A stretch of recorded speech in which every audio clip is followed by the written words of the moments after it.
آپ سب کو پتہ ہے کہ وہ پاکستان میں ایک عدلیہ کی بھی توانا آواز ہے. جہاں پر وہ وکلا برادری کی توانا آواز ہے وہیں پر وہ عدلیہ کی بھی توانا آواز ہے. پرویز مشرف کی آمریت کو دیکھ لیں. پرویز مشرف کی آمریت کو کچلنے میں ان کا ایک بڑا کردار تھا. عدلیہ بحالی تحریک کے اندر ان کا ایک بڑا کردار تھا. اعتزاز احسن صاحب جب نواز شریف صاحب کے ساتھ نکلے عدلیہ بحالی تحریک کے اندر، جب نواز شریف صاحب نے ایک لانگ مارچ کیا تو اس میں علی احمد کرد جو ہیں انہوں نے جرنیلوں کو للکارا. انہوں نے اس وقت کے جو ہے وہ حکمرانوں کو للکارا، اس وقت کے حاکم پرویز مشرف کو للکارا، جس نے اپنی آمریت کے ذریعے پاکستان میں جمہوریت کو داغدار کرنے کی کوشش کی، جس نے پاکستان میں جمہوریت کا گلا دبانے کی کوشش کی. اس کو للکارا، سڑک پر کھڑے ہو کر للکارا، چوک پر کھڑے ہو کر للکارا اور کہا کہ پرویز مشرف کی آمریت کی وجہ سے پاکستان کو ناقابل تلافی نقصان پہنچا. وہی حال ایک بار پھر میں دیکھ رہا ہوں. اب حالات پھر سے چینج ہونے جا رہے ہیں. وہ لوگ جو کہتے تھے نا کہ آوازیں بند ہو جائیں گی، وہ نہیں بولیں گے، ان کے منہ بند کر دیے جائیں گے، غدار ڈکلیئر کر دیا جائے گا، اس کے بعد جن کو چور ڈکلیئر کر دیا جائے گا، چور ثابت کر دیا جائے گا، وہ دور نہیں رہا. اب لوگ کھل کر بولیں گے.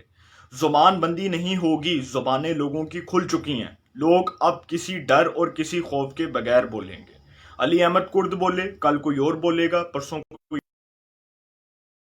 اور. علی احمد کرد جو باتیں کر رہے ہیں یہ باتیں ہر ایک عام آدمی کر رہا ہے. یہ باتیں پاکستان کی 22 کروڑ عوام کر رہی ہے. یہ باتیں پاکستان کا بچہ بچہ کر رہا ہے. علی احمد کرد کی بات کو اگر آگے ہم لوگ دیکھیں، اگر ہم اس کو آگے لے کر چلیں تو اس کے اوپر آگے جا کر بات کرتے ہیں. علی احمد کرد کا کہنا تھا کہ ایک جرنیل اور ایک عام آدمی میں کوئی فرق نہیں. یہی بات قائد اعظم نے ہی کی تھی کہ ایک عام آدمی میں اور ایک سپاہی میں کوئی فرق نہیں ہے. فاطمہ جناح غدار تھیں، بینظیر غدار تھیں، نواز شریف غدار تھے، ذوالفقار علی بھٹو غدار تھے. اس ملک میں تمام سویلینز کو غدار قرار دیا گیا. علی احمد کرد نے بہت اچھی بات کی. اگر تمام سویلینز غدار تھے تو کیا وہ جو جرنیل جنہوں نے اس ملک کو لوٹا، جنہوں نے اس ملک میں جو ہے وہ اس ملک میں مارشل لا کی راہ ہموار کی، جنہوں نے اس ملک میں جمہوریت کو ناقابل تلافی نقصان پہنچایا، ان کو کس نے سزائیں دینی ہیں؟ ان کو عدالت کے کٹہرے میں کون کھڑا کرے گا؟ ان کو عدالت کے اندر اس بات کا جو ہے ان سے کون جواب مانگے گا کہ جی آپ نے جو اقدامات کیے اس سے پاکستان کو ناقابل تلافی نقصان پہنچا، اور کس حد تک پہنچا یہ بھی آپ بتا دیں. یہ آپ خود بتا دیں، بلکہ آپ خود اس کی ڈیفینیشن جو ہے وہ عوام کے سامنے بیان کر دیں، خود اس کی تعریف عوام کے سامنے بیان کر دیں کہ اگر سویلینز غدار تھے تو ایک عام جرنیل جس نے اس ملک کو ناقابل تلافی نقصان پہنچایا وہ کتنا بڑا غدار تھا.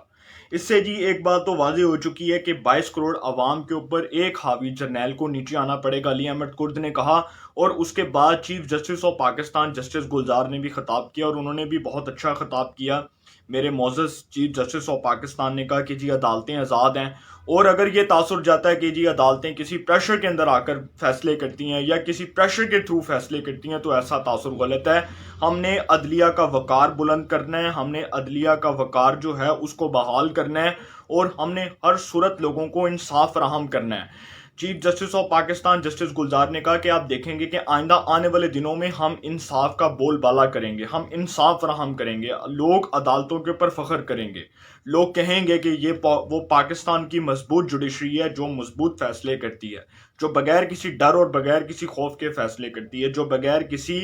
جو ہے وہ پریشر کے فیصلے کرتی ہے. یہ باتیں علی احمد کرد نے جو کہیں، اس کے بعد چیف جسٹس آف پاکستان نے بھی خطاب کیا، اور جسٹس قاضی فائز عیسیٰ کی وہ 2 لائنیں جس کے اندر پورا اس بات کا خلاصہ بیان کر دیا گیا، پورا اس بات کا جو ہے خلاصہ اس کا ایک نچوڑ بیان کر دیا گیا، وہ یہ کہ جسٹس قاضی فائز عیسیٰ نے کہا کہ جمہوریت بھیگ نہیں جو مانگی جائے، جمہوریت بھیگ نہیں جو مانگی جائے. انہوں نے کہا کہ دستور کے اندر حق حکمرانی کا حق عوام کے پاس ہے. اٹ مینس کہ وہ بھی یہ بات کر رہے ہیں کہ اگر آج عوام کو آپ ان کے ووٹ کا رائٹ دیں گے، اگر آج آپ عوام کے ووٹ کی قدر کریں گے، اگر آج آپ عوام کے ووٹ کو ایک بہترین حق حکمرانی ڈکلیئر کریں گے، تو جمہوریت کوئی بھیگ نہیں ہے. اور دستور کے اندر جو ووٹ کا حق ہے وہ بھی عوام کے پاس ہے، دستور کے اندر جو حق حکمرانی کا حق ہے وہ بھی عوام کے پاس ہے. بہت اچھی بات کی، بہت اچھا خطاب کیا. اور جسٹس قاضی فائز عیسیٰ نے بالکل یہ بات تھی کہ ہماری عدالتوں کو آزاد فیصلے کرنے ہوں گے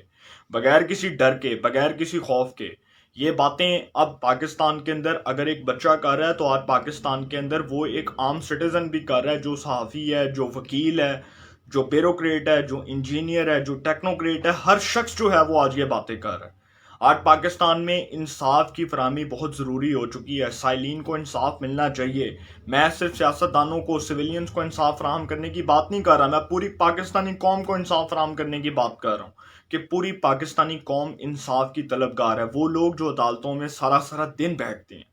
جو لوگ عدالتوں کے اندر سارا سارا دن کیسز کے لیے اپنا قیمتی وقت صرف کرتے ہیں، جو سائلین عدالتوں کے اندر اپنے وکلاء کو ٹائم دیتے ہیں، ججز حضرات کو ٹائم دیتے ہیں، اس حوالے سے سب کو فیصلہ کرنا پڑے گا کہ لوگوں کو، سائلین کو انصاف کیسے فراہم کرنا ہے، انصاف کی راہ میں حائل رکاوٹوں کو کیسے دور کرنا ہے، سائلین کو بر وقت انصاف کی فراہمی کے لیے کون سے اقدامات کرنے ہیں۔ یہ خود فیصلے کرنے پڑیں گے، یہ فیصلے ہم نے نہیں کرنے، یہ فیصلے ججز حضرات نے کرنے ہیں، یہ فیصلے ہماری جوڈیشری نے کرنے ہیں، یہ فیصلے ہماری عدالتوں نے کرنے ہیں۔ اب یہ جو ساری باتیں ہوئی ہیں جی، اس کے بعد اگر یہ بات کی جائے کہ دستور کے اندر جو حکمرانی کا حق ہے وہ عوام کے پاس ہے، اور جب کوئی آواز اٹھاتا ہے تو وہ غدار ہو جاتا ہے، جب کوئی بولتا ہے سویلین تو اس کو جی چور کہہ دیا جاتا ہے، جب کوئی بولتا ہے تو جی اس کے اوپر آرٹیکل 6 لگانے کی باتیں کی جاتی ہیں۔ لیکن اب یہ ایسا نہیں ہوگا۔ جسٹس قاضی فائز عیسیٰ نے کہا کہ اس پاکستان میں اب یہ پریسیڈنٹ سیٹ کرنا پڑے گا، یہ مثال قائم کرنی پڑے گی کہ اگر ایک کے لیے وہ انصاف ہے تو دوسرے کے لیے بھی وہی انصاف کا معیار مقرر کیا جائے۔ یہ نہیں کہ اگر ایک کے لیے کچھ اور انصاف کے سٹینڈرڈز ہیں تو دوسرے کے لیے کچھ اور انصاف کے سٹینڈرڈز ہیں، دونوں کو پیمانے کے اندر ناپا جائے اور دونوں کو ایک ہی طرح سے انصاف فراہم کیا جائے، بلکہ اس کے اندر کوئی بھی کسی قسم کی کوئی رکاوٹ نہ ہو، کسی قسم کا کوئی جو ہے وہ فرق نہ ہو، کسی قسم کا کوئی واضح فرق نظر نہ آئے، بلکہ ایک ہی طرز کے اوپر انصاف کی فراہمی دونوں کو ایک ہی معیار کے مطابق دی جائے، دونوں کو ایک ہی معیار کا انصاف دیا جائے۔ اب اس کے بعد جی عمران خان صاحب جو ہیں، ان کی مشکلات کا تو میں نے آپ کو ذکر کیا تھا، لیکن وہ جو یہ سمجھ رہے تھے کہ بہت آسان ہے میرے لیے کوئی ایسا کوئی ہاتھ مجھے سپورٹ کرے یا میرے لیے، کیونکہ صحافتی ذرائع کے مطابق تو آج جو ہمیں خبر معلوم ہوئی ہے وہ یہی ہے کہ عمران خان صاحب ابھی بھی یہی سوچ کر بیٹھے ہیں کہ جی مجھے کوئی سپورٹ مل جائے گی وہ، لیکن اب وہ سپورٹ عمران خان صاحب کو نہیں ملے گی، کیونکہ لوگوں کی زبانیں کھل چکی ہیں۔ زبان بندی جو کی گئی تھی وہ زبانیں کھل چکی ہیں، لوگ اب زبان سے بول رہے ہیں، لوگ اب بولیں گے، اور بڑے جو ہے وہ لوگ جو ہے وہ بڑے ایکسپیرینس کے ساتھ بول رہے ہیں۔ پہلے لوگوں کو بند کیا جاتا تھا، لوگوں کی زبانوں کو تالے لگائے جاتے تھے، لوگوں کی زبانوں کو جو ہے وہ لوگوں کی زبانوں کو جکڑ لیا جاتا تھا، لیکن اب ایسا نہیں ہوگا۔ عمران خان صاحب کی گورنمنٹ کے اندر جو نئے D G I S I جنہوں نے اپنا چارج سنبھال لیا، سب سے پہلے تو ان کو مبارکباد پیش کرتا ہوں، لیفٹیننٹ جنرل ندیم انجم صاحب کو، جنہوں نے اپنا چارج سنبھال لیا۔ اس کے بعد اب عمران خان صاحب کی مشکلات دیکھنے والی ہوں گی، اور وہ نوٹیفیکیشن جو انہوں نے روکا ہوا تھا، اب اس نوٹیفیکیشن کو روکنے کا کوئی جواز جو ہے وہ تو خیر نہیں بنتا تھا، لیکن اب وہ جو تعیناتی ہو چکی ہے، جو اپنی سیٹ پر بیٹھ چکے ہیں، جو اپنی کرسی پر براجمان ہو چکے ہیں ندیم انجم صاحب، اب وہ بتائیں گے عمران خان صاحب کو کہ نوٹیفیکیشن کیسے روکا جاتا ہے، اور وہ جو ضد اور وہ جو انا ہے اس کو کیسے ختم کیا جاتا ہے۔ اب جی صادق سنجرانی صاحب کے خلاف بھی یہ خبر آئی ہے، اور وہ یہ کہ وزیر اعظم صاحب نے اپنا ایک مشاورتی اجلاس بلا لیا پارٹی کا، جس میں یہ بات تو واضح ہو چکی ہے کہ صادق سنجرانی چیئرمین سینٹ کے خلاف تحریک عدم اعتماد آنے کا خدشہ ظاہر کیا گیا، اور بتایا گیا کہ جی اپوزیشن سینٹ کے اندر اب تحریک عدم اعتماد لا رہی ہے، اور میں اس بات کے اوپر پورے کانفیڈنس کے ساتھ یہ بات کہہ رہا ہوں کہ صادق سنجرانی اس بار نہیں بچیں گے۔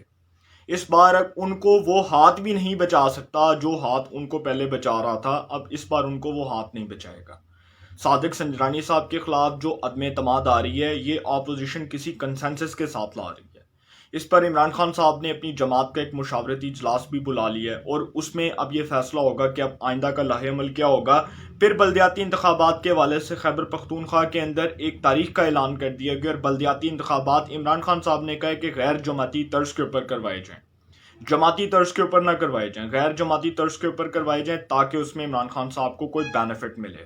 اب اس میں کیا ہوتا ہے، اس میں بھی دیکھنے والا جو ہے وہ صورتحال ہوگی، لہٰذا جو بھی اقدامات ہو رہے ہیں، جو بھی پروسیجر فالو کیا جائے گا، اس کے بعد اس کے اوپر جو بھی لائحہ عمل ہوگا اس کے اوپر بات کریں گے۔ لیکن آسما جہانگیر کانفرنس کے اندر